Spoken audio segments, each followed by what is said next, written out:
Hola, mi nombre es Mafe Corzo, soy psicóloga deportiva del Centro Deportivo Municipal Júpiter Sport.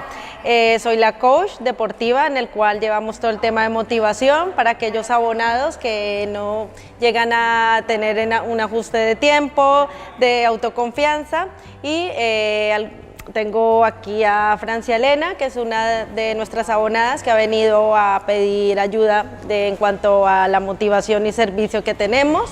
Ella misma nos va a contar cómo fue lo de la gestión de su tiempo, que era lo que más le costaba para venir al gimnasio, no encontraba la motivación para venir a algunas clases y ha conocido mucho todo el tema del gimnasio y le ha motivado muchas clases y ha aprendido a gestionar todo el tema de su autoconfianza. Hola, mi nombre es Francia, yo vine al servicio de coach deportivo con Mafe.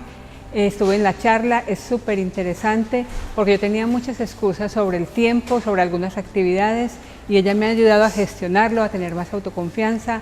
Me pareció bien importante que también está incluido en la cuota del gimnasio, entonces nos hace más fácil todo. Quiero agradecer porque yo he tenido más motivación, más confianza y he sabido gestionar mis tiempos, no solamente para los ejercicios, sino para otras cosas en mi casa.